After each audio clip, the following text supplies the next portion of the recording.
जम्मू कश्मीर के पहलगाम में बैसरन घाटी में हुए आतंकी हमले के बाद भारत ने पाकिस्तान के आतंकी ठिकानों के लिए उन्हें नस्तानाबूद करने के लिए ऑपरेशन सिंदूर चलाया। लेकिन अब अमेरिका के हस्तक्षेप के बाद फिलहाल ऑपरेशन सिंदूर थम गया है, लेकिन ऑपरेशन जारी है और रहेगा भी। लेकिन इसी बीच में अब पाकिस्तान ने अपने आप को खुद सामने ला करके ये बता दिया है कि उसको भारत ने कितना नुकसान पहुंचाया है। हालांकि ये आंकड़ा उसने बहुत कम दर्शाया है, लेकिन भारत ने जिस तादाद पर हमला किया है, ब्रह्मोस छोड़े हैं और रॉकेट छोड़ करके कई एयरबेस को तबाह किया है, उसके बाद कई सवाल खड़े हो गए हैं। भारत और पाकिस्तान की लड़ाई में पाकिस्तान का यूं तो बड़ा नुकसान हुआ है, लेकिन अफसर अभी तक उसको छिपाने में लगे हुए हैं और यहाँ तक कि सरकार भी सही आंकड़े नहीं बता रही, लेकिन उसके ऊपर हुए हमले और उसके नुकसान को वो खुद नहीं छिपा पा रहा है। ऑपरेशन सिंदूर के बाद भारत पर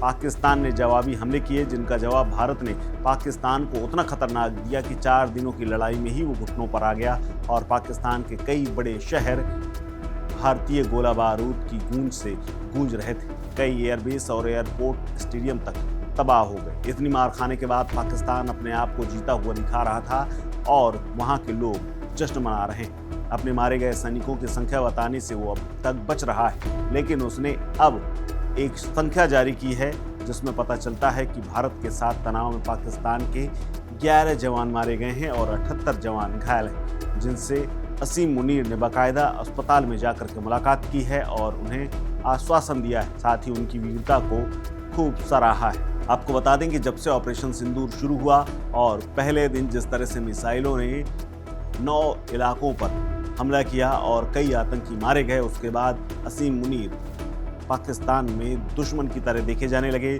उनके खिलाफ मोर्चे बनने लगे और उन्हें हटाने की मांग की जाने लगी। फिलहाल ऑपरेशन सिंदूर के थमने के बाद अब अपना सब कुछ रिकवर करने में जुट गया है। एयरफोर्स और आर्मी दोनों के जवानों की मौतों का भी आंकड़ा पाकिस्तान की आर्मी की ओर से जारी किया गया है। पाकिस्तान थल सेना के 6 सैनिक और वायुसेना के 5 सैनिक मृतकों में शामिल हैं। थल सेना में नाइक अब्दुल रहमान, लांस नाइक दिलावर खान, लांस नाइक इकरामुल्लाह नाइक, वकार खालिद और सिपाही मोहम्मद आदिल अकबर और सिपाही निसार की तस्वीरें जारी की गई हैं, जिस पर बाकायदा नाम और उन्हें श्रद्धांजलि दी गई।